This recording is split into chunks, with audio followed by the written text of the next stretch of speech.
3. But I'm being picked up by Rico. Good evening and welcome to the San Bruno City Council meeting of April 28, 2015. I want to thank the Garden Club for the flowers they always provide for our meetings. Roll call, please. Vice Mayor Salazar. Here. Mayor Ruane. Here.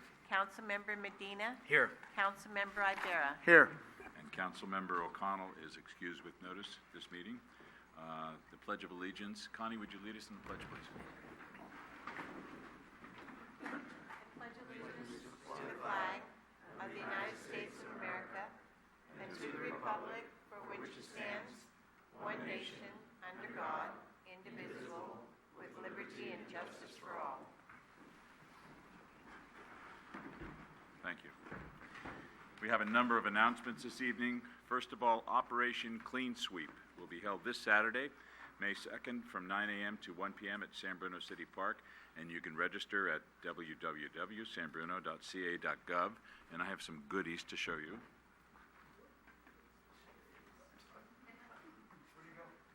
These are the gifts we will provide for all of the kids that are in attendance. They're little gym bags, along with a free swim pass for the pool, and also for the adults. We have some goodies for them too, along with a movie pass from San Bruno Cable TV. So if you come, you'll get fed after, and you'll get some goodies after also. So it's a fun day, and it's supposed to be a nice day, so we'll have a great time. Also, the San Bruno Community Foundation is initiating its community outreach to gather input on community needs and interests. Information about upcoming public meetings is being mailed this week to every address in San Bruno. And I just want to expand on that a little bit. This is regarding the use that the residents of San Bruno would like to see done with the $70 million restitution we received from PG&E after our horrible blast in September 9, 2010. So you'll all be getting a flyer like this, and it's in English, it's also in Spanish, and we would like everyone to please participate because, as we said since day one, this is money that is to be used for the entire community of San Bruno, and we want to really get your input to see what you would like to do with it now and in the future. $70 million is a lot of money, and we can do quite a bit for this community. So I really encourage you to after you get these flyers, to attend these meetings. The city's new policy for point-of-sale inspection of private residential laterals will take effect May 8th, 2015. And for more information, please see the city's website, and I believe Jim Birch has some information for us.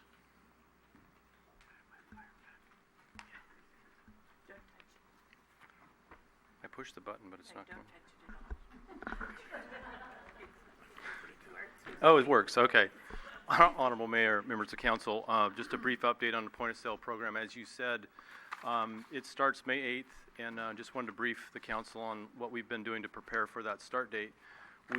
Staff has prepared forms and information for interested parties to look at. We've got a flow chart and some frequently asked questions and application as well.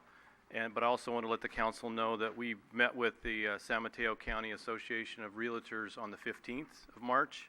It was a great meeting, and they were not only well educated, but also had some really good questions, and we were well received and had some good feedback since then.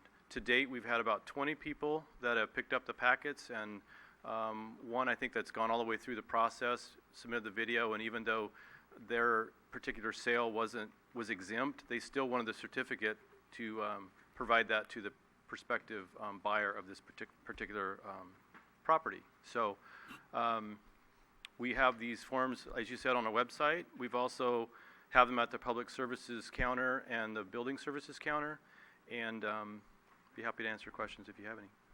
Yeah. Any questions for Jim? All right, thank you very much. Yep. Just want to backtrack one on the San Bruno Community Foundation. The meetings will be held, the first one is Monday, May the 11th at Cappuccino High School cafeteria, Thursday, May 28th at Bel Air School, and Wednesday, June 3rd at the San Bruno Senior Center right here. So you'll be getting these flyers in the mail, and really encourage you to attend. The Bay Area's 21st Annual Bike to Work Day will be on Thursday, May 14th, 2015. That will also be on our website, and I know I'm a board member on the Alliance, Congestion Relief Alliance, and they support it quite a bit, so it's getting more and more popular. Also, it's not on the agenda, but I do want to talk about Tip-A-Cop, which is this Thursday evening, from 5 o'clock till 9 o'clock at Chili's Restaurant. This is not knocking them over. This is tipping them for the service, they will provide. And I know the chief, I saw him today, and I think he was at Jack's practicing. Is that right? Exactly. So it's this Thursday from 5 to 9 p.m. at Chili's, right in El Camino Real in San Bruno. It should be a lot of fun, and they're raising money for the Special Olympics. So it's a wonderful cause and should be a lot of fun. So we encourage all of you to attend this Thursday also. Presentations. We're going to receive a presentation on San Mateo County's November all-mailed ballot pilot program by Chief Elections Officer Mark Church. Mark, welcome. Thank you, Mr. Mayor and members of the council.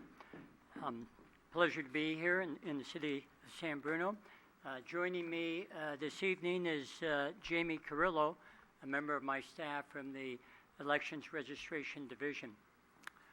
So what is AB 2028? I just want to start by thanking you for the opportunity to give you a brief presentation on this. This is about an all-mail ballot pilot project for San Mateo County.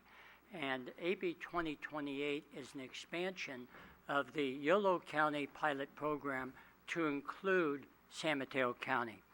And the purpose of including San Mateo County in the pilot is to allow for the collection of data from an urban county, which will provide the legislature with a more complete picture of the effects of all-mail ballot elections.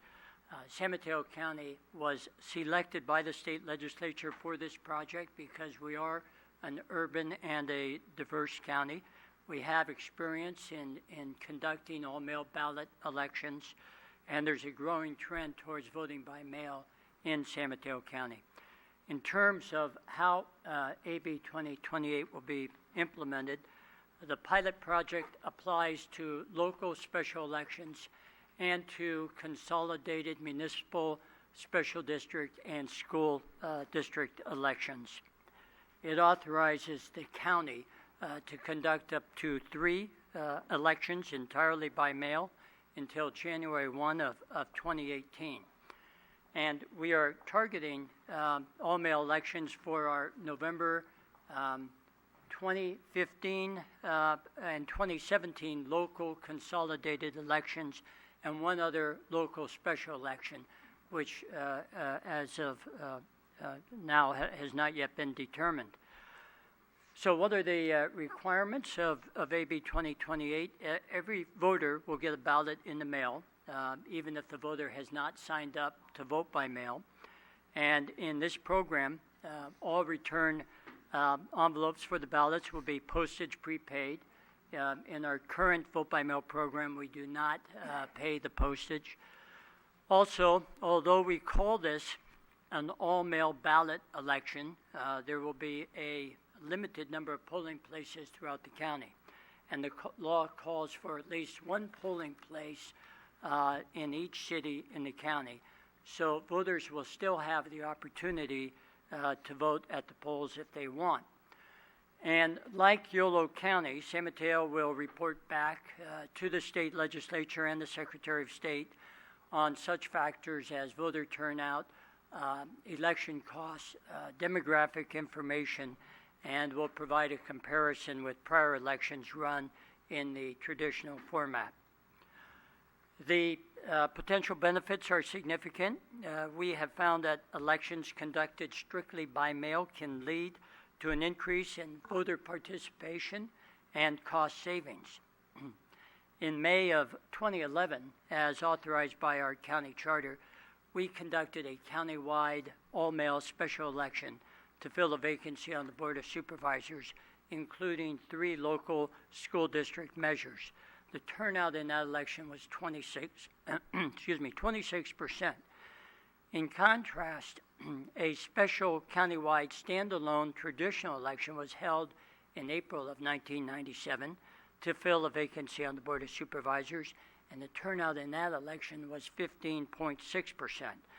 So the turnout for the countywide all-male election was 10% higher than the traditional election. And the cost is also substantially less, about 1/3 to 1/2 the cost of a traditional election. For our county, in a traditional countywide election, we hire and train some 1,700 poll workers. We deploy and test over 1,400 voting machines, and we secure some 209 polling places. All of these costs will be eliminated under this program. All-mail ballot elections also reduce the risk of human error that come with employing a large number of poll workers. Problems will be more efficiently handled with a significantly smaller, more experienced, and better trained and managed election staff. Most of the election day issues, ranging from technological difficulties with the voting machines to poll workers not showing up, will be eliminated. And another advantage of all-mail ballot elections is faster results on election night. That's something that the candidates like, and so does the press. With no precincts, a much greater portion of the ballots will be tallied soon after the closing of the polls at 8 p.m. So, who votes by mail now? This chart shows a breakdown of the registered voters by age group, and the dark green portion represents the number of voters who have signed to vote up by mail permanently, and the light green represents one-time vote by mail voters and polling place voters. And voters, this chart shows a breakdown of permanent vote by mail voters by party preference, and as you can see, there's not much difference between the two major parties. This next chart shows a breakdown of permanent vote by mail voters by city, and over the years, election turnout trends have shifted in the all-mail ballot direction. About 57% of our voters countywide and 54% of voters in the city of San Bruno already prefer to vote by mail and have signed up to do so on a permanent basis. So more and more people are becoming familiar with voting by mail, and it continues to grow in popularity simply because it is convenient. This chart shows a breakdown by city of how voters cast ballots in the November 2013 consolidated local election, and the breakdown shows the percentage of voters who cast their votes by mail, including both permanent and one-time vote by mail voters, and those who cast their votes at the polls. And as you can see, in the city of San Bruno, 77% of the registered voters cast their ballots by mail, and only 23% cast their ballots at the polls in the November 2013 consolidated local election. So even though those voters who have signed up to vote by mail on a permanent basis in the city of San Bruno is around 54%, in actuality, 77% of the voters actually cast their ballots by mail in the November 2013 election, because that includes the one-time vote by mail voters as well. So now I want to turn it over to Jamie, who will cover the rest of the PowerPoint. Jamie?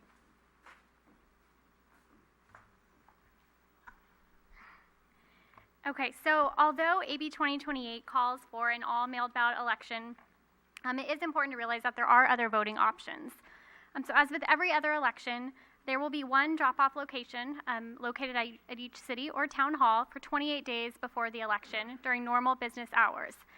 The only difference under the all-mailed ballot election is that those ballot drop-off locations will be open until the close of voting, so 8 p.m. on election day.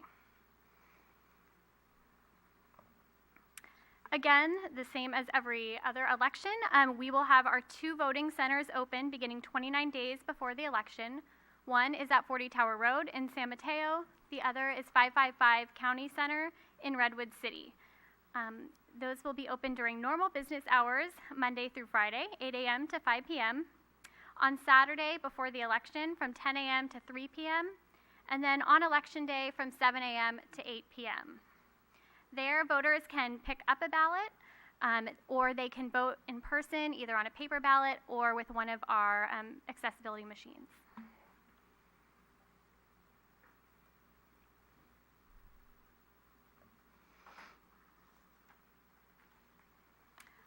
Again, so just to reiterate that on Election Day, there will be one polling place in each city, open from 7 a.m. to 8 p.m.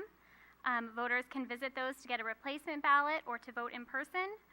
The difference with these polling places is that normally a specific polling place is assigned to a registered voter based on where they live. However, under AB 2028, registered voters may visit any polling place in the county. All polling places will have the ability to issue a ballot to any registered voter.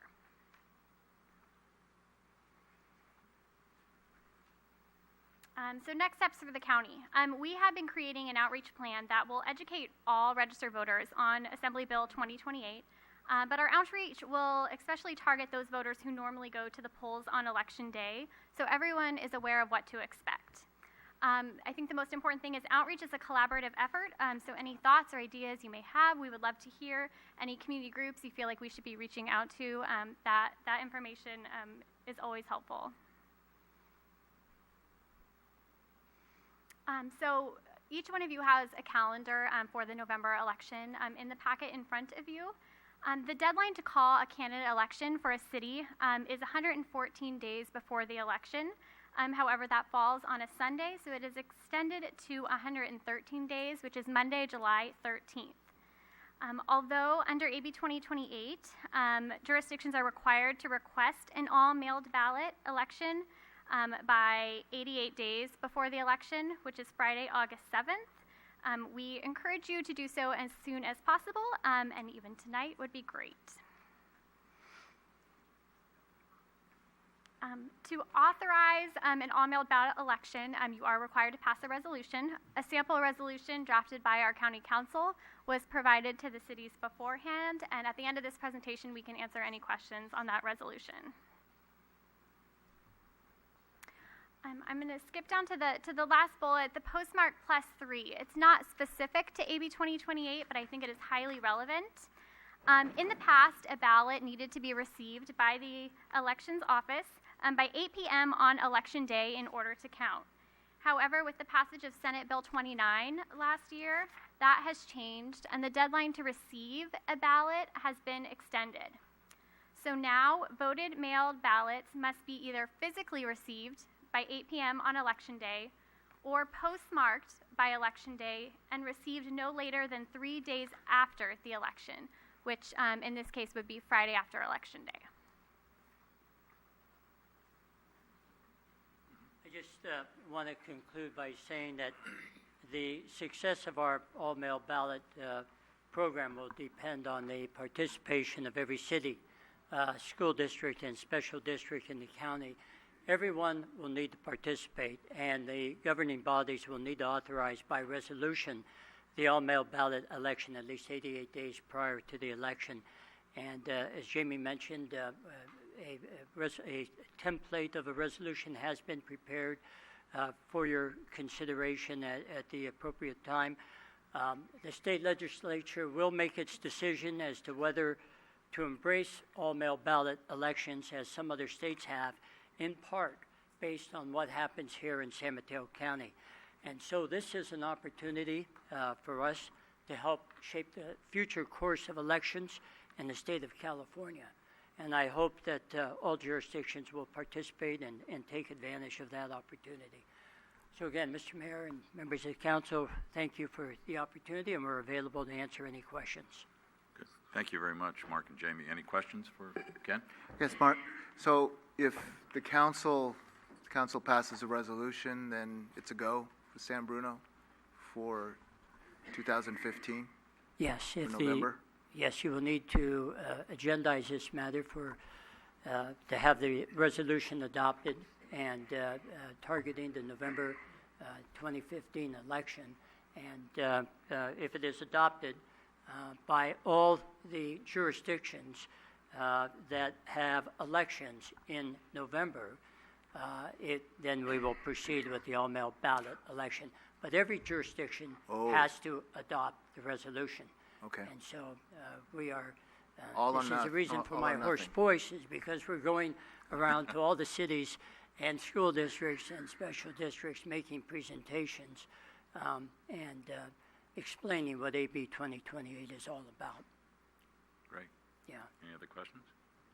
Thank you very much. Thank you, Mr. Mayor, members of the council. Appreciate it. Item number 5, review of the agenda. Any changes? Okay. Item number 6, approval of the minutes of the special city council meeting of April 14, 2015, and the regular council meeting of April 14, 2015. Any errors, corrections, or omissions? Seeing none, to be approved as submitted. Consent calendar, all items are considered routine or implemented early or council action and may be enacted by one motion. There will be no separate discussion unless requested by a council member or staff. Anything on the consent calendar action? If hearing nothing, move to approve. Second? Motion is second on the consent calendar. In the question? All in favor? Aye. Okay. Public hearings. This evening, there aren't any public hearings. Public comment on items not on this agenda. It is the council's policy to refer matters raised in this forum to staff for investigation and/or action where appropriate. The Brown Act prohibits the council from discussing or acting upon any matter not agendized pursuant to state law. Would anyone like to address the council under public comment? Mr. Peterson? Thank you. I'm here to ask you to restore Resolution 1986-64, the lateral sewer program, to function. You voted, as I'm sure you recall last time, to rescind that resolution and replace it with another resolution, which was has not appeared yet in draft form that I know of. And I'm sure that that you realize that this program is good for the citizens because it provides the citizens a service that they've been receiving since 1986, that they've been paying for since 1986, and that all that has to be done is adjust the allowance for it. Particularly also it benefits, so it does benefit the citizens, it benefits the city in another way, that the state of California actually asks for cities to have a lateral sewer program, maintenance and improvement program, and they view such a program as very favorable if there's any reason for them to criticize the performance of the city in reducing its sewer overflows. Particularly if the city does not meet the requirements of the cease and desist order and this consent decree with baykeepers in 2019 and 2020, having this lateral ordinance in place would moderate any reaction by the state to such a failure. I know this is difficult for you to do, but especially because it's difficult to appreciate the staff's errors leading to last week's vote.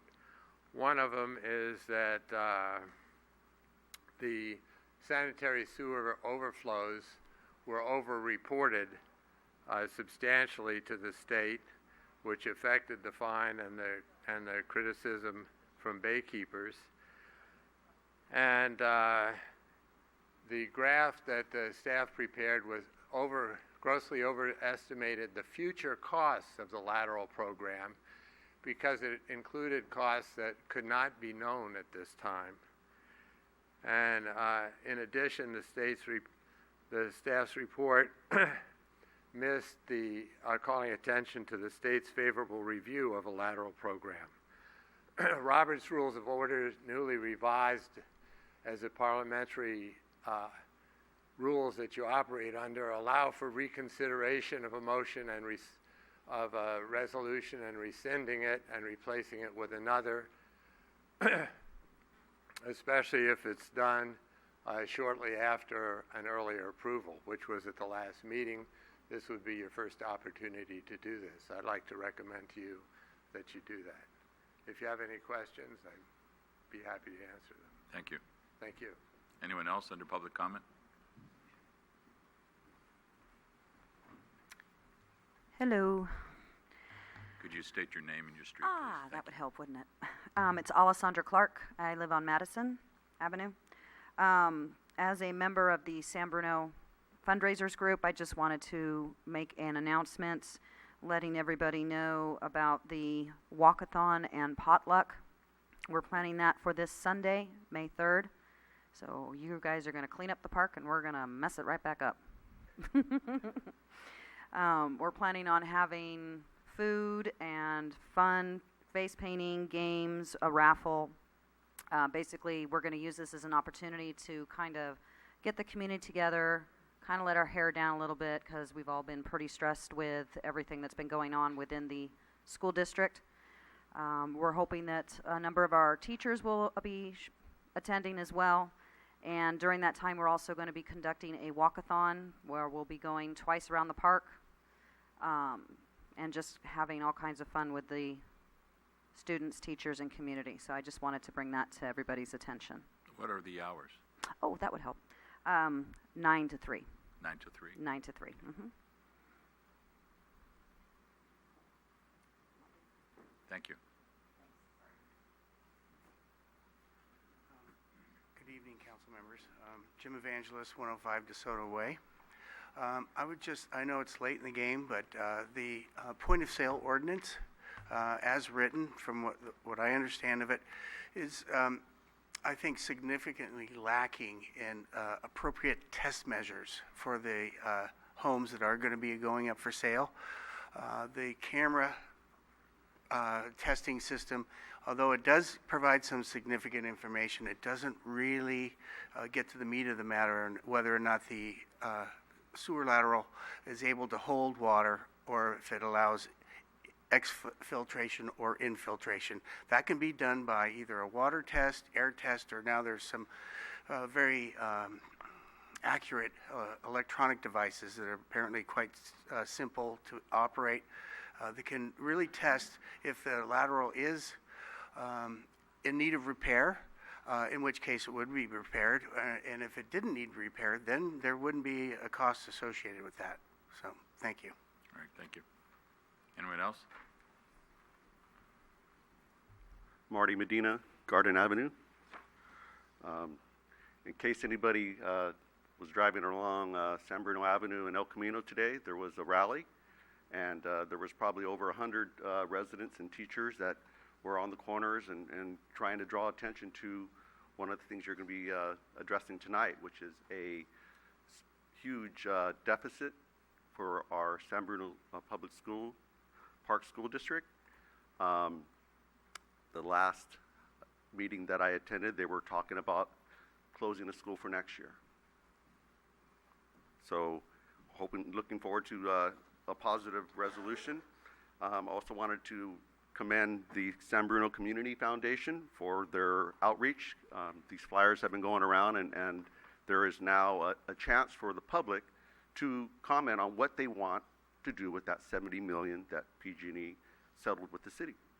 And I'd like to see some ways of the city allowing each resident to choose one particular nonprofit, San Bruno based, which would be approved by the council, because everything that the community foundation does has to be approved by you guys anyhow. So if we allowed everybody to put their portion of $1 million each year, it can go to whatever everybody wants. San Bruno Giants, the school district, senior center, soccer fields, anything. So each resident would have a choice to where that portion, let's say it was $100, and that $100 could go anywhere that the council would approve, that those are approved places for the money to go. So one other thing, I got another minute here. Our Councilwoman Irene O'Connell last mentioned at our meeting last month that there was some interest in possibly reconfiguring the driveway, the street on Linden behind City Hall. One would be to increase the flow of traffic through there and also to reduce the amount of grass that is there, because grass is now, you know, a money water sponge. So I recall a few years ago when I worked at Public Works that the City Council was preparing to work an agreement with the school district to go ahead and take a piece of that property on the east side of the Allen School and kind of reconfigure that. So I think it would be a great opportunity, with the reminder from Councilwoman O'Connell, to re-examine that, and that would be a way that the city could improve the flow, reduce the water use, and also find a way to get some funds to the school district. Thank you very much. Thank you. Anyone else?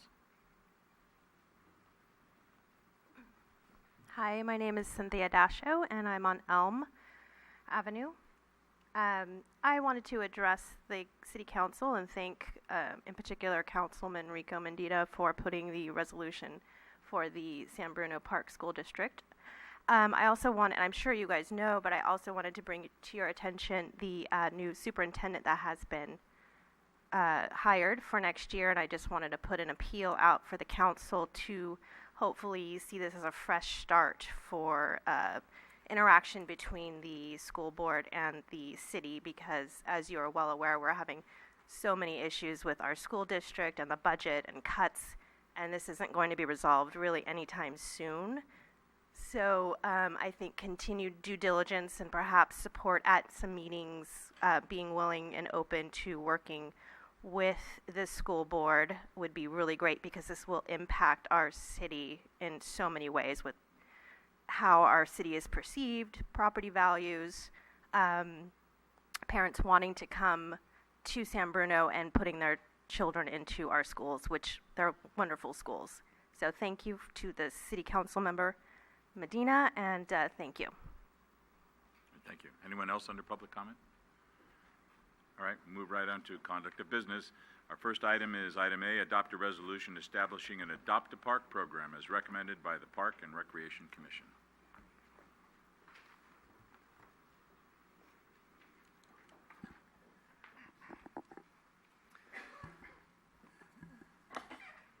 Good evening, Honorable Mayor and members of the City Council. My name is Dan Barros. I am the Park Supervisor for the Parks Division with the Community Services Department. Closer? A little closer. All right. For quite some time, the Parks and Recreation Commission has been increasingly interested in implementing an Adopt a Park program here in San Bruno, much like many cities throughout California have done. As Parks Field Supervisor and member of the Community Services Department, I'm... We good? Am I being heard? All right. I'm often contacted by members of the community looking for ways to partake and give back and volunteer with the care and maintenance of our city parks and athletic fields. Contacted by special interest groups, athletic teams, individual community members, Boy Scout groups, things of that nature. And the Adopt a Park program is really the way to formalize these volunteer efforts within the community. And the parameters built within the formalization of this program will give the necessary information to each interested party in this situation to know what and how they can get involved and participate in this type of program. Because volunteerism has been in such high demand lately and of many years in recent years, the Adopt a Park program really is the best way to organize, prioritize, and execute these volunteer efforts.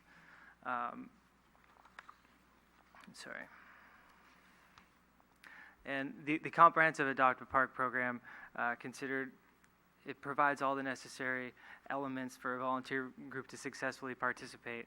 As I mentioned before, schools, businesses, even athletic user groups. Many of our user groups are constantly doing things without even really seeking. I don't know how to say it actually, but volunteers can engage in a variety of work and will go through an approval process by the city.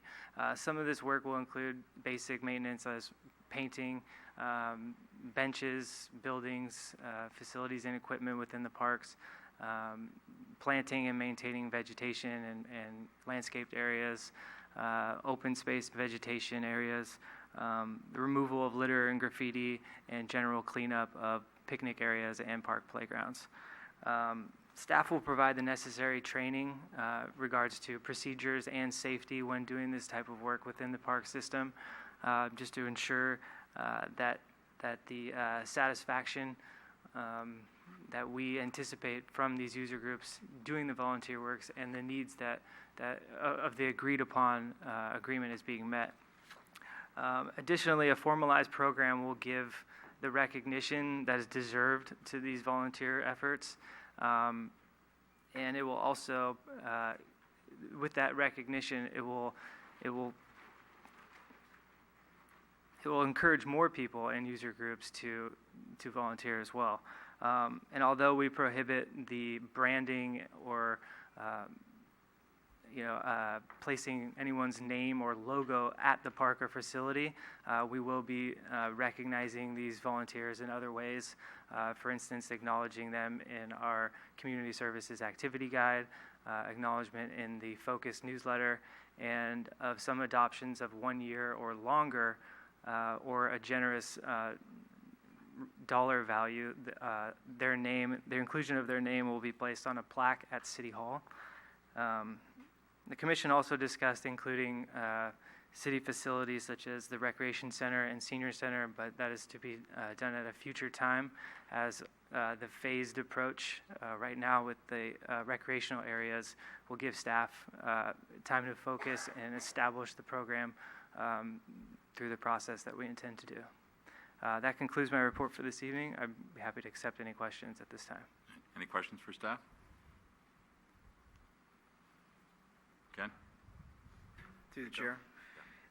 You said a significant dollar amount value. Is there, what's significant? Is there something determined yet, or is it to be yet determined? I think it's to be yet determined. That we have not settled on a dollar amount as of yet, no. Okay. And you said you wanted to stick to the recreational aspects and parks so that you can kind of see it, have it, get a good foundation, and then go forward. So how long do you see that as wanting to have that established before you take it to the next phase? We'd like to do at least a year, just to evaluate all of our the different seasons and changes throughout the parks and see how things come together. Okay. I do know that there's in the report does acknowledge for individuals for a year or longer or significant, that's what we just talked about, to have a plaque placed at City Hall. And though that is noble, and I don't want to have anything changed here because I do for a fact know the Park and Recreation Commission has worked hard diligently, and I've been in a couple of their meetings to fine-tune this. So we want to have this go forward. It's time. But I don't know if there's a more, shall we say, an area that may get more foot traffic, more acknowledgement. Sometimes people in City Hall are in or out, and unless it's displayed just right, I don't know. I want to make sure it's getting what it deserves. And I think with good advertising, when you get good acknowledgement and people feel that what has been done has been noticed by others, I think you'll get more people that will come forward and want to participate in the program. Additionally, in the annual Park and Recreation Commission report, we will give an update on the program annually. And those volunteers, new volunteers, existing volunteers, will also be acknowledged during that time and updated. And so everyone is being recognized in more ways than just what was listed in the report. Okay. Anyone else? Ken? If I could. Has there been any input from the community? Has any group come to you as far as saying, can we be part of this? Has there been any reaction at the commission level as to interest in this? Are you fending people off right now, or is it something that is a great idea that you may wait for a while before, some interest comes about? Or is it build the program and they will come? Mr. Mayor, members of the council, we've had this item before the Park and Recreation Commission, I believe on 4 separate occasions, and unfortunately, we haven't had anyone attend those meetings, but we have received telephone calls from the community, both through the Parks Division and at the Community Services Department administrative offices, looking for ways to volunteer in just this way. My follow-up question is, there's no small park in this town. I mean, they're all larger than our own yards and stuff, and they can be, can take a lot of maintenance and, especially throughout a year, and especially if you commit, and especially if there are some issues that need to be repaired and stuff. Is there going to be some idea as to what the city expects or what the Park and Rec Commission expects of this adoptive group as far as what should be done? Or is there a base level of maintenance and then be great if you can up it a little bit and maybe do this or do that? Yeah, there's going to be a sense of value added as you go. Through the application process, the volunteers will sit down with myself, the supervisor monitoring the program, and those type of standards will be set at the beginning of what is expected of them. The program will also be monitored on a regular basis to make sure that satisfaction of the work product is guaranteed, and if there's any need to put a stop to something or to step in to make sure that things are carried out, that no job is left half done, and if staff needs to take measures into their own hands, we can do that. Good. Anything else? I think it's a great program. It'll be a lot of fun. I've received a lot of emails over the last number of years to why can't we adopt a park? Why can't you clean it up? Can we do something ourselves? So this just opens the door. I know Ken said we don't have any small parks. I would like to have some special emphasis on the tiniest parks, which are the planters on San Mateo Avenue. If we could encourage the merchants to chip in, and I know some do already, but really they could brighten that avenue up quite a bit. So that's my 2 cents. Good. Anything else, Ken? And I'd like to adopt some median strips too. Okay, before we get too far afield, is there any action on this? I too think it's a great program, and I think the community, once they get a hold of it, will embrace it. And with that, I'd like to introduce the resolution for adoption. Councilmember Ibarra. Yeah, aye. Councilmember Medina. Aye. Vice Mayor Salazar. Aye. Mayor Ruane. Aye. Item 10B, adopt To the chair, I was just going to say, since Dan, and thank you for your presentation, said about a year, I'd like to have this item go back to the commission for just a review on how the first year went, whether we can take it to the next level or if there's fine tuning that needs to be done, but I think it could go back to the commission. They can always forward that information to us, but at least so that we just keep fluent on how the program's going. Thank you. Good idea. Item 10B, adopt a resolution authorizing waiver of charges to the San Bruno Park School District for services provided by the city. Thank you, Mr. Mayor, members of the City Council. The item before you tonight is results from a request by a council member at your last City Council meeting. And specifically, that was for the opportunity of the council to consider a one-time waiver of a cost that we would otherwise charge to the San Bruno Park School District in the ordinary course of business. Staff has reviewed the opportunities to respond to that councilmember request and recommends to you tonight that a particular opportunity presents itself, which is that arises as a result of the joint use agreement that was most recently updated and entered into for approval by the City Council in September of 2014. Under that agreement, the city provides services to maintain 2 of the school fields that are used jointly by the school district and by the city and sports organizations for organized sports and recreational activities during non-school hours. Those fields are the one at Bel Air School and the one at Parkside School. So there are two specific areas that we're talking about. The city maintains those fields by providing irrigation equipment maintenance, mowing, edging, fertilizing, and field prep services, again, primarily for the non-school hour use by the community. The district benefits from that service to its educational program by approximately 1/3 of the total cost of that service, and under the joint use agreement terms is charged its proportionate share of the total cost. The report that you have in front of you tonight has a small correction that I need to make, and that is to reflect this proposed waiver should the City Council wish to enter into this type of an arrangement, to reflect that as against the costs that will be due for the school year 2015-16. The cost that is reflected in the staff report of $29,400 is the amount that was calculated in the agreement and is attributable to services provided during the current 14-15 school year.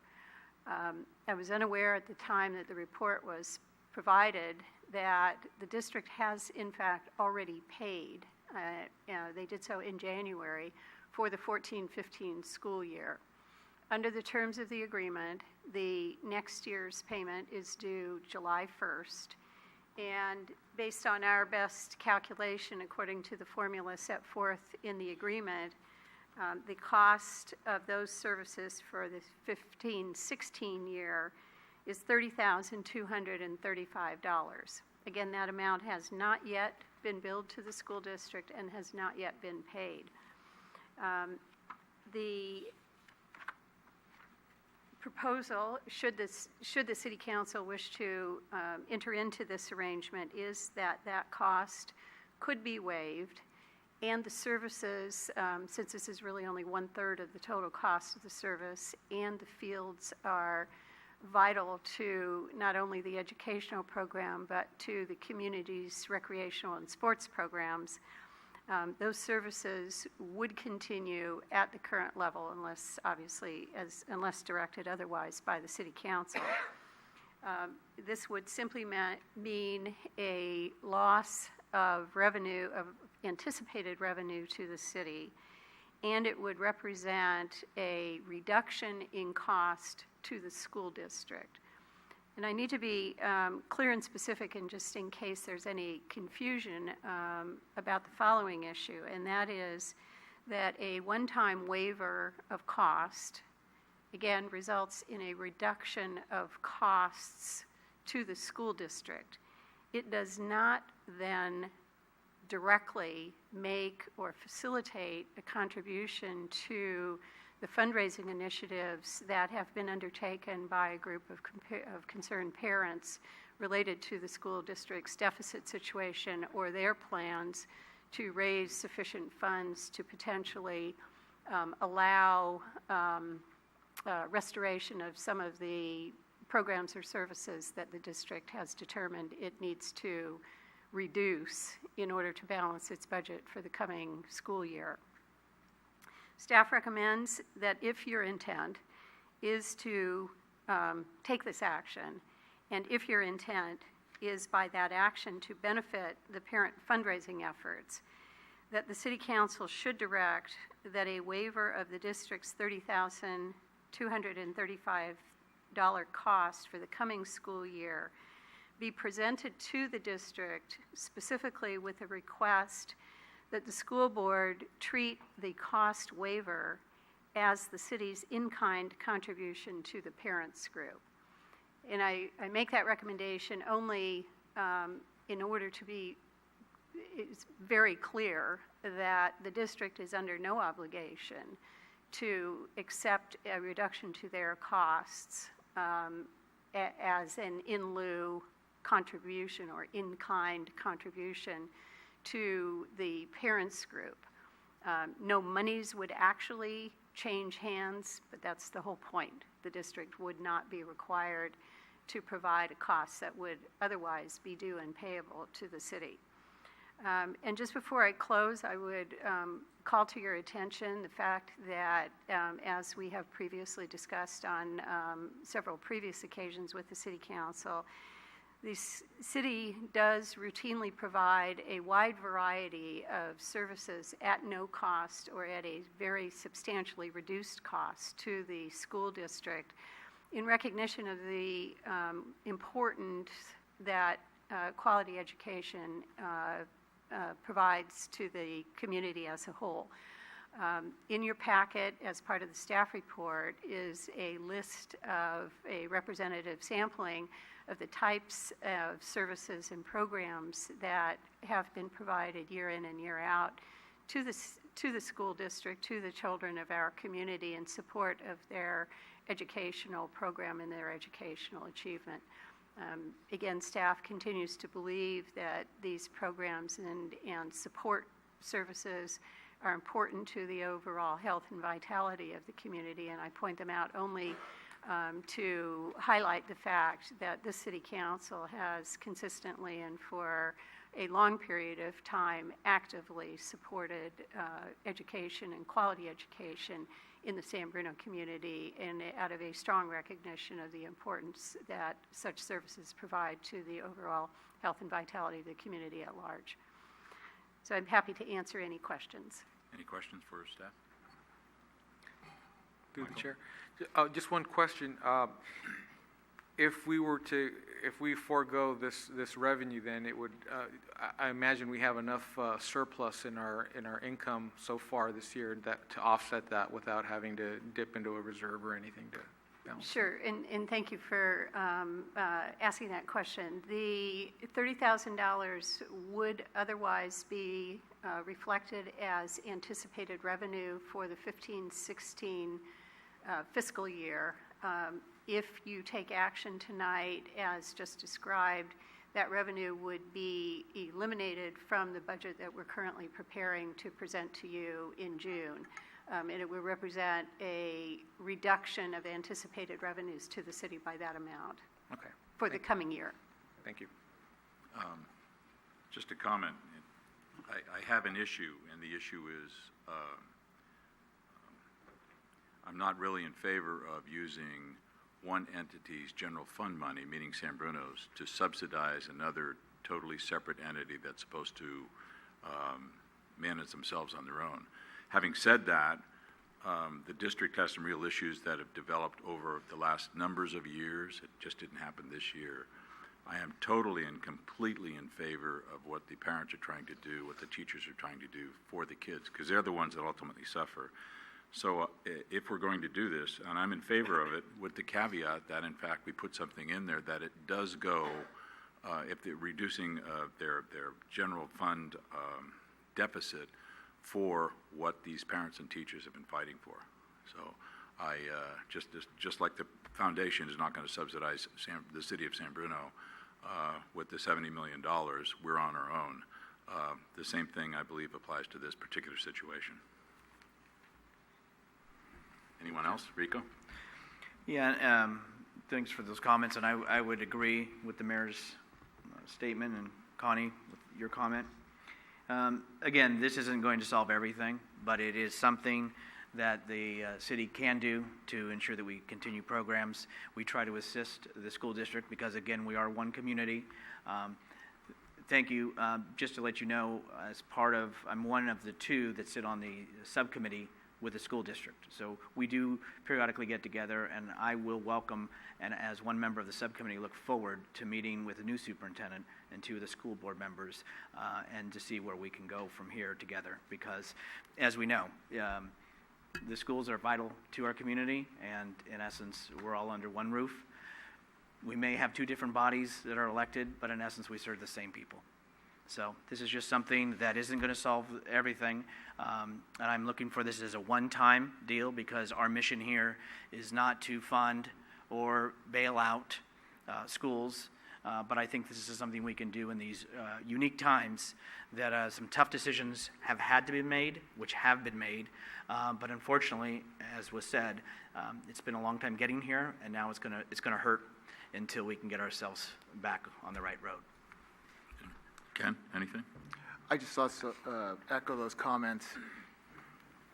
Been following this for the last few weeks, and it's very discouraging. It's very disheartening, and the passion that a lot of these parents, some of them here tonight, have been. I mean, they've put everything aside just to try and help out and do that little bit, but we're talking hundreds of thousands of dollars, and $30,000 is not going to do it, but people are donating dollars, in an effort to try and help. And I think this council, whatever we can do, to make it a little easier, and maybe we save something, because they're going to be going through making some tough decisions like we've made before. And if 30,000 can save something, I think, that would help. So we plug on, and we'll hope to support as hopefully things get better. Mr. Medina? Marty Medina, Garden Avenue. I want to sincerely thank you all for this step in this contribution.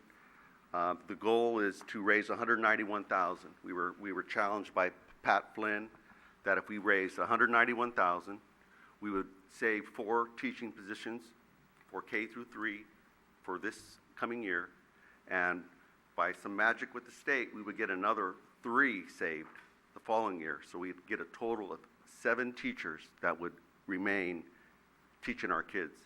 So with your 30,000 and with the 15,000 that we've already raised so far, we have 1, right? And the longest journey starts with what? The first step. So thank you for that first step.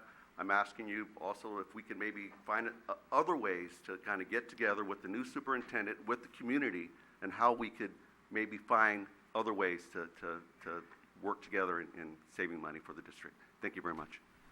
Marty, thanks for your words, but don't jinx it. We haven't voted yet. So wait till the vote and then thank. The fact that you're talking about it, is appreciated. All right. We're asking for, Cynthia Dasho, Elm Avenue. I just wanted to address what Councilman Ibarra mentioned about the vast amount of money that needs to be raised to meet this goal. But there is a plan with Education Foundation with the money that the fundraisers are putting into this pot is to then reconvene, because that is quite a sum of money, reconvene and then decide how we can best use that money. So even though this is not going to meet that particular amount of money, the $30,000 will, number one, really show the community how much support has been given to this specific goal we're making, and number two, other cuts have been made that will affect teachers, such as the BITSA program. I'm not exactly sure what the acronym stands for, but it's a prep program for new teachers that's basically a requirement for them to become teachers and educate themselves. So by cutting that was a real big thing. So, and that was, I think, $70,000, 72. So that's a pretty manageable, chunk of money that we're getting closer to. So I just wanted to reiterate, even though this is not $191,000, it is a really big symbolic amount and could actually really restore some cuts. So thank you. Thank you. Would someone like to introduce the resolution? If it's all right, I'd like to introduce the resolution for adoption. Councilmember Medina. Aye. Councilmember Ibarra. Aye. Vice Mayor Salazar. Aye. Mayor Ruane. Aye. Item 10. Through the chair? Yes, Michael. Actually, there were some comments made about the restrictions that we would put on it, so I'm assuming that those restrictions would go into... The Vice Mayor is correct. I would, as I echoed from the City Manager and the Mayor's comments, that be included in the resolution. Right. Please. Yeah, so we'll include that in the resolution, but more specifically, I think we will make sure that it's understood by the district what your intent is. Thank you. Great, thank you. Item 10C, adopt a resolution authorizing purchase of cable modem internet service equipment in the amount of $366,485. Good evening, Honorable Mayor and Council. As you're all well aware, San Bruno Cable offers high-speed internet service, as does its competitors. And in an effort to continually meet the needs for greater speeds, capacity, and reliability for all subscribers, staff approached the council in September of last year for a first phase of a project to replace the network routers on the system. You may remember this graphic before where we talked about replacing the 3 routers in blue and the call managers. That project has been completed, and the second phase of the project is tonight's proposal, and that is to target an improvement for residential and business modem service only. So the modems, you all have modem service. This is to target the improvement of that particular service specifically. The equipment that connects the modem in your home to the internet is called a cable modem termination system, and it's a green triangle on this drawing. This interface equipment allows for modem diagnostics, addressable commands to the units, like resetting the unit, looking at the logs, the diagnostics of the unit, and service level choice, determining what quality of service they're getting, 16 megs, 25, those service levels we sell. The current unit in use today has performed that function well for the past 5 years. Last year, staff realized that it would need to be replaced as it neared its capacity and would not be able to support newer technologies. So as you can see on the screen, this is a representation of the usage going through the unit today, and it's currently peaking around 4.5 gigahertz, and this threshold is 5. So this is units capable of having 5 gigahertz, and we're at about 4.5. So we're nearing the end of use for this device. After about 8 months of research, Al Johnson, the system engineer, Rob Miguel, our field supervisor, and Jeff Madden, the technician, and numerous consultations with our internet third-party support staff, Z Quorum, suggested a replacement unit, and the one that's been selected has enough capacity to serve the future departments and subscriber needs with available upgrades, full redundancy, and also comes with a replacement service agreement.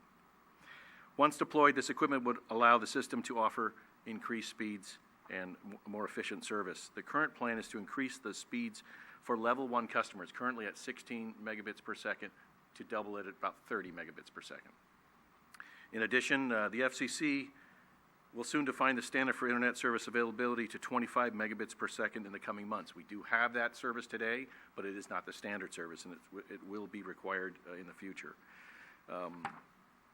This is a necessary replacement to continue to offer a competitive internet service product and to increase our speeds, and as you can see, to meet the end of life of this unit. Once installed, San Bruno Cable plans to be able to offer these new speeds to all Level 1 service customers, about 6,000 customers, by July 2015, or even sooner if we can get it up and running and tested by then. Al Johnson, system engineer, is here tonight with me to answer any questions. Any questions of staff on this? Or action by the council?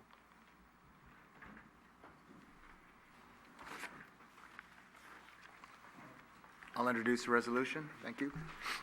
Councilmember Ibarra. Aye. Councilmember Medina. Aye. Vice Mayor Salazar. Aye. Mayor Ruane. Aye. Thank you. Thank you. That was painless. Item 10E, adopt a resolution approving an agreement with the County of San Mateo for animal control services through June 30th, 2020.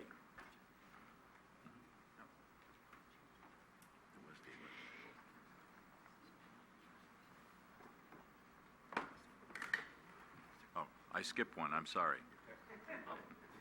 You're right. Just checking. Right. Just a test, right? Item D, okay. Adopt a resolution authorizing the city manager to execute a consultant contract with VNA Consulting Engineers, Inc. for the Masson Avenue Box Culvert Repair Project in an amount not to exceed $99,189 and appropriating $500,000 from the General Capital Reserve. Good evening, Honorable Mayor, members of the City Council. Jimmy Tan, City Engineer. The city stormwater collection system was originally constructed in the 1900s and consists of underground pipelines, culverts, concrete, and earth channels that you see along City Park. So what is a culvert? A culvert is an enclosed structure that comes in various shapes and sizes. It includes, rectangular, square, is used to convey water from one area to the other.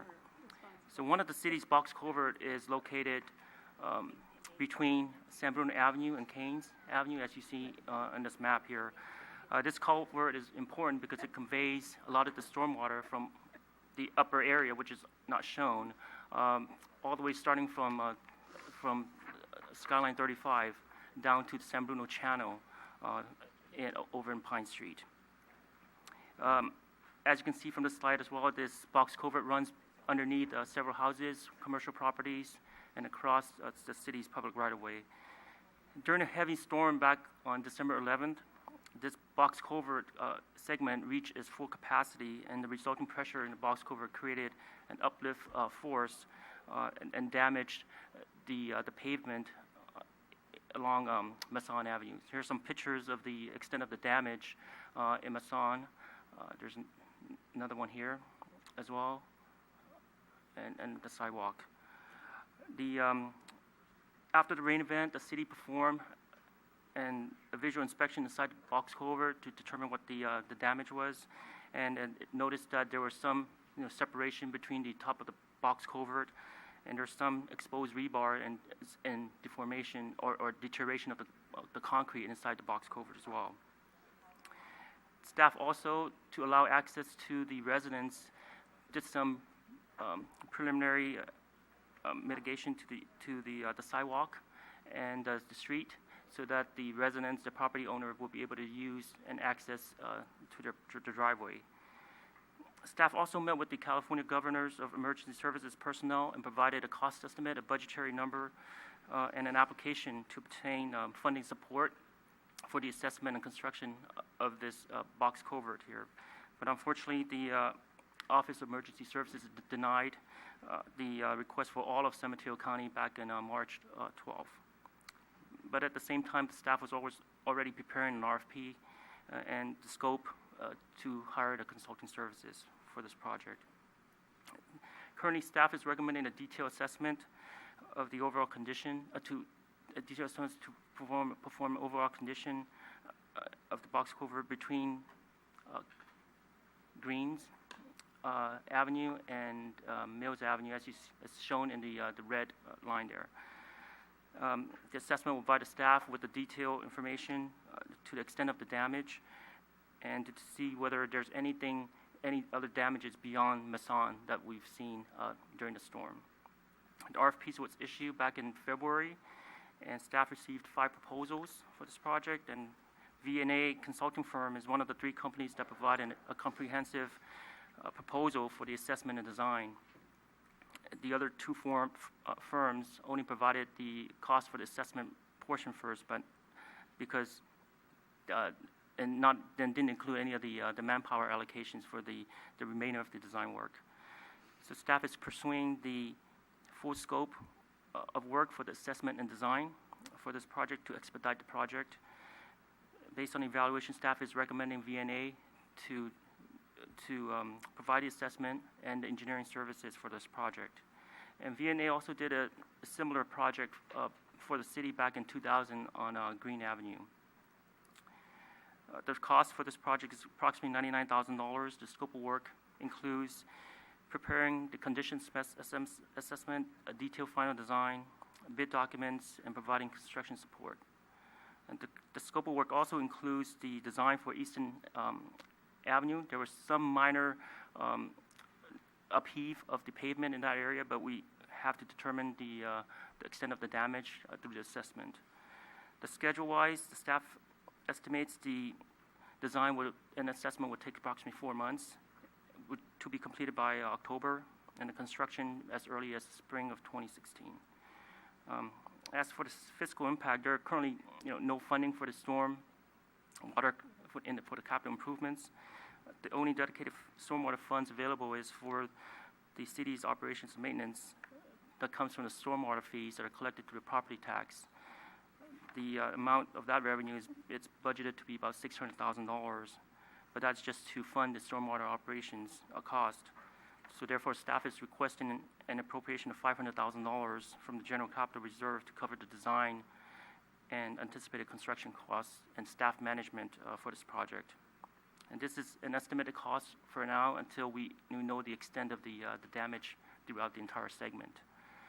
Therefore, staff is recommending to adopt a resolution authorizing the city manager to execute a contract with V&A Consulting Engineers for this Masson Avenue Box Culvert Repair Project in amount not to exceed $99,189 and appropriating $500,000 from the General Capital Reserve. Any questions for staff? Ken? It clearly shows that it goes through a bunch of properties. Any assessment as to condition of those properties, and do the property owners know?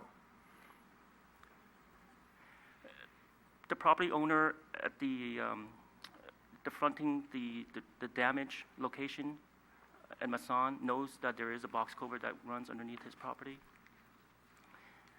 Does every property owner know that there's a box culvert, a city box culvert traveling underneath their property? And do we know any, if there, is that going to be part of the study as far as assessing any damages or inspecting any damages? We will assess for damages, but this is not the only area within the city that we have such storm drain box culverts. So we're not allowing any more properties to be built within that area that's dedicated for the box culverts. But these go back up to 100 years, and these are existing conditions. If you like, we could look at all the box culverts in the city. We have different routes, and we could come up with a procedure as to what we're going to handle for the future. But this particular case, the box culvert goes under these properties, and we will look at the whole stretch as shown on the map, including the areas that goes under these houses. Let's keep our eye on this issue. I'm just thinking, as I'm looking at this map and listening to what's happening and seeing, the visible damage. If I was a property owner, and maybe I didn't know, maybe, and then you tell me that it's been there 100 years, so what? It's under my house. It's under my property. I would think that there might, whether we be protected or not, that there might be some backlash on that, from the properties. So I'd like to hear what management has to say about that. Your concern is definitely warranted, and I think that the short answer is that residents probably do not know. If they were to know, it would probably be most likely either there's been some sort of a previous upset or damage that has occurred as a result of pressure in the pipe and the type of damage that you saw in the street at Masson tonight that resulted in our recommendation to you.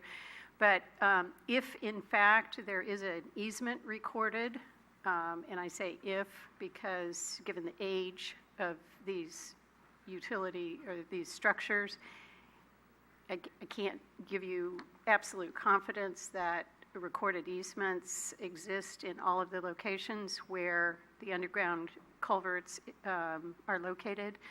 If there is a recorded easement, probably the most likely opportunity for a resident to know is in their property documents. And so I think the short answer is, do you know what's in that big stack of papers you got when you bought your house? I think the answer is probably no. So I think the director's suggestion that we undertake a review of the locations of the underground culverts and then make a determination about what would be the best way to advise people that in fact that structure exists under their homes is probably a good next step to evaluating the messages that this kind of damage can create. And I appreciate that, and I'm all for, going through and repairing and trying and finding out. But I don't. I don't want to over alert. I don't want to let the property owners know that. See how that street buckled up? That could be happening right now under your house. But I would say that at some point, and we should know also that that yes, we've assessed it. it is X amount of feet below these properties. We can tell by evidence that it is in, very good shape, and it's been there for 100 years, and we don't anticipate, that, whether we tell the property owners of that, I'm not sure. I would just don't feel comfortable keeping it from them and then finding out that we've been working on it for a year, and hello, we got to do some work under your house now or something. So that's my take on how I think we should be at least prepared to, inform them, because I know if I lived there, I'd probably like to be informed as soon as, something was serious. Okay. Anything else? Through the chair. Just one quick question.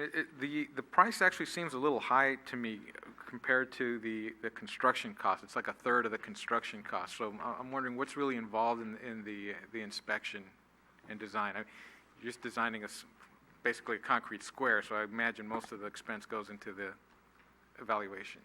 Is that correct? There's actually a condition assessment that needs to be performed, as well as a structural design. And the cost estimate for the construction cost is an estimated cost that's placed in as a placeholder in the budget. But it could be that since the assessment includes the entire length from Green to Mills, if there's only one segment that needs to be mitigated, let's say at Mason, the design cost would substantially be lower. So this design cost includes the entire length, assuming that there is a stretch along Easton and the Mason that needs to be designed. Okay. And if you were to estimate on the high end, I don't know if this is a conservative estimate or the 300,000. Should we expect that could be a lot higher? Actually, Councilman Salazar, this is the estimate for the design is the conservative estimate.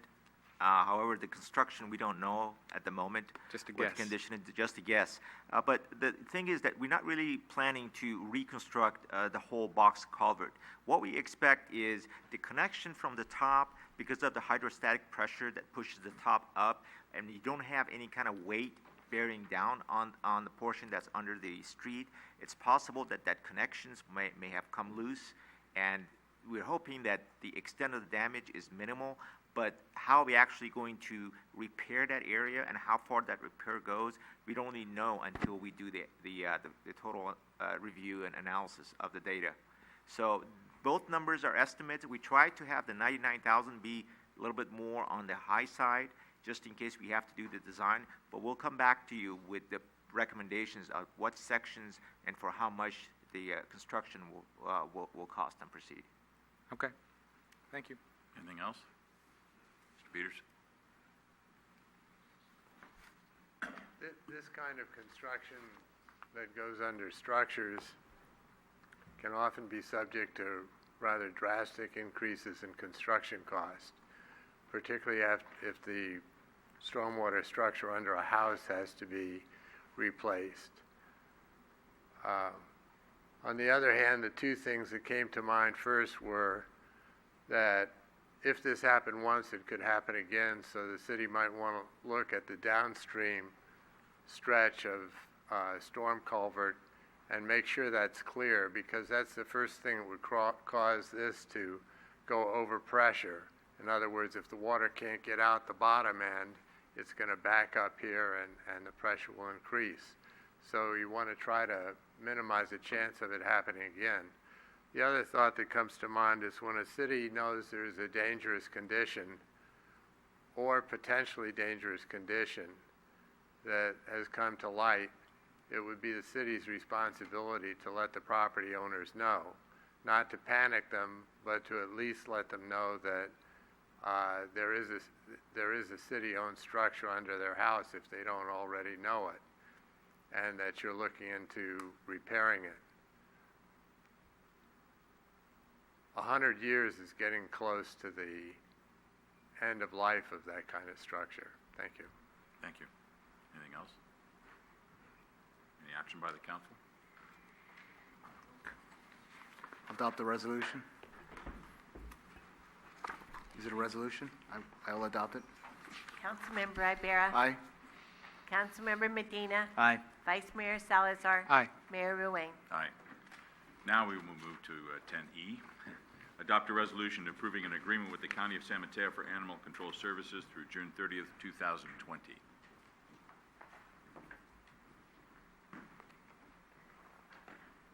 Good evening, Honorable Mayor and council members. Since 1952, the County of San Mateo has contracted with the Peninsula Humane Society to provide animal control field and sheltering services throughout the county. All 20 cities within the county have in turn contracted with the county to receive these services. The existing contract with the county expires on June 30th of this year, 2015. The county has negotiated an additional 5-year agreement with the Humane Society to provide services through June 30th, 2020, upon the approval of the 20 cities. Last year, the cities and the county agreed to finance a new animal control services building. The expiration of the proposed contract before you this evening coincides with the completion of that building project. The cost of the new building is anticipated to be approximately $20 million, with San Bruno's cost to be between $28,000 and $38,000 annually.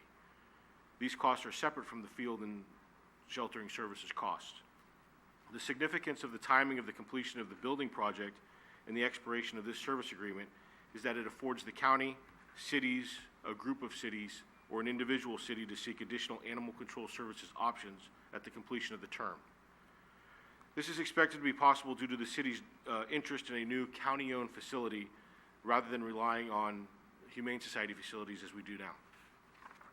Within the proposed contract, financing is based upon service-based statistics from the previous calendar year. The financing formula is based on field services and sheltering percentages to establish each city's share. Field services represents 41% of our share, and sheltering 59%. A credit is granted to cities based on generated revenues from animal licensing and vaccinations. This credit is a new feature, and we encourage all San Bruno pet owners to license their pets and ensure that their pets are vaccinated. For example, in the 2014 calendar year, to be billed in the 15-16 fiscal year, San Bruno is expected to receive a credit of $51,720, reducing its estimated share from $382,256 to $330,536. The cost increases for the remaining 4 years of the 5-year term are capped at 2.5% for the first 2 years and 3% per year of the final 2 years. We're asking the council to adopt a resolution authorizing the city manager to execute this agreement with the county. And that concludes my presentation. I'd be happy to answer any questions. Any questions for the chief? Chief, so our price is now $330,000 and change, $330,000 plus 4 or 5 years with a capped increase. Is that now each subsequent year that we get licenses? Does that get $330,000 gets reduced also? Our existing cost for it's based on the 2014 calendar year, which dictates the cost for the 15-16 fiscal year, is $382,000. It's our share compared to the other 20 cities. The credit we receive for the licensing and vaccination of pet owners in San Bruno dictates our credit. So the more animals that are licensed and vaccinated from the city of San Bruno dictates the amount of the credit for our city, as it does for every other city. So that sets the base for the 5-year agreement.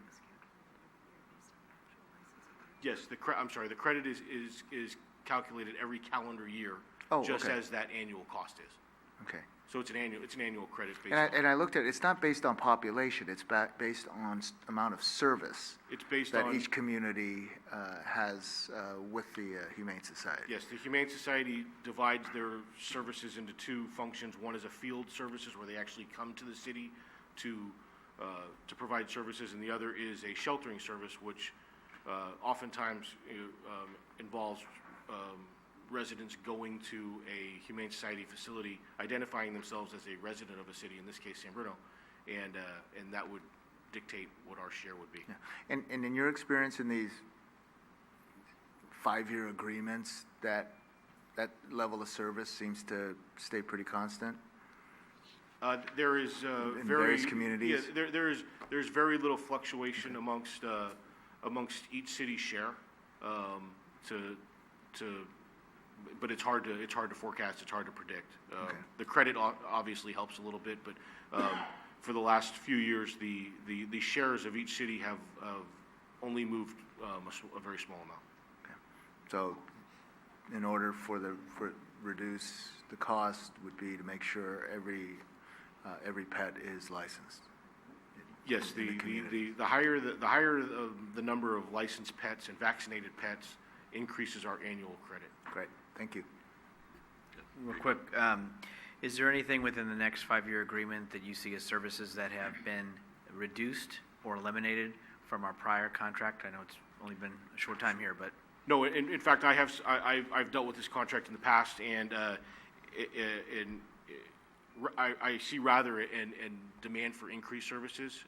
As part of the agreement in 2014 for the new building, the city has, and like every other city, has participated in a advisory committee that evaluates the services that are being provided by the Humane Society, and so we have a voice that we never had before, and the contract that we're asking you to authorize the city manager to execute actually is much more specific than its predecessor, so it articulates what those services are. So we're able to hold the Humane Society accountable for what it is and what they're tasked to do and what they're not going to be asked to do.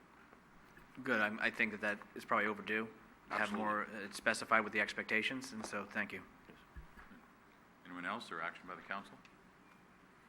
I'll introduce the resolution for vote. Vice Mayor Salazar. Aye. Councilmember Medina. Aye. Councilmember Ibarra. Aye. Mayor Ruane. Aye. And item 10F, authorize appointment of a city council member to serve as the city's representative to the San Mateo County Community Choice Aggregation Advisory Committee.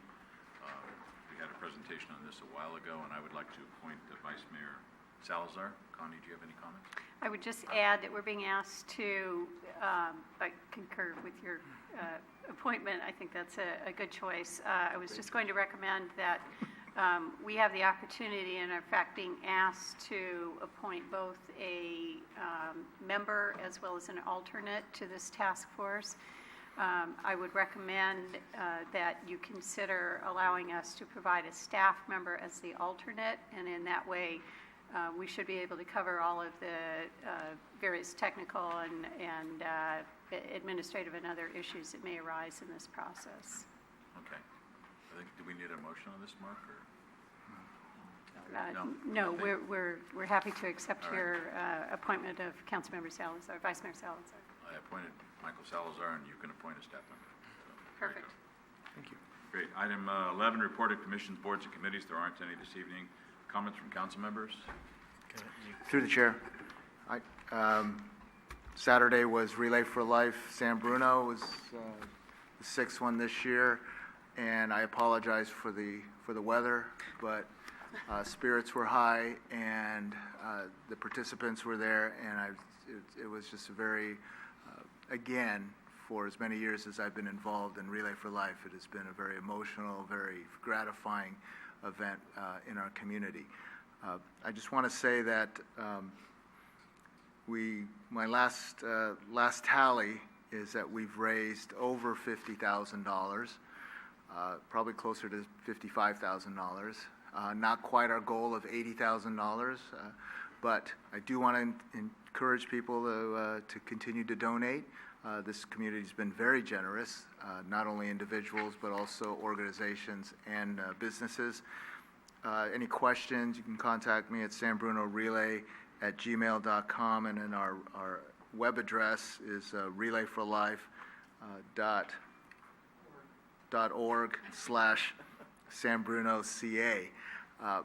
We're collecting all the way through the month of August, and I'm confident that we will get very close to our goal, and if not, we will just plug on and try again for 2016. So thank you very much, San Bruno, and everyone that participated, donated, and thought about us for the last 6 months. Thanks a lot. Great. Rico. Through the chair. Don't need this on this agenda, but maybe if staff could just put an update together. I know that there has been a subcommittee from the council and a subcommittee from the planning commission regarding the application process and the vacancy that we've had for some time. And I know when they had their last ARC review, they were having a hard time trying to get a second person to serve at that point, at that meeting. So what I would appreciate is just an update as where we're at, if there's an application form, what it looks like, and it just can be informational. It doesn't specifically have to be back on the agenda, but it would be helpful. Thank you. Okay. Anything else? Closed session, we don't have a closed session this evening. And adjourning tonight, I would like to close this meeting in memory with a moment of silence for Darrell Fredericks. I'll read this from Tim Wallace, our library professional. For those of you who have not yet heard, Darrell Fredericks passed away last week. Darrell was for many years a one-man San Bruno Historical Society. He wrote several San Bruno history books that are part of our collection and was always happy to speak with anyone inquiring about our past. I know over the years we have sent many patrons Darrell's way when we weren't able in the library to answer their San Bruno history questions. So wonderful man and a great resource in San Bruno. We'll really miss him. So please join me in a moment of silence in Darrell's memory.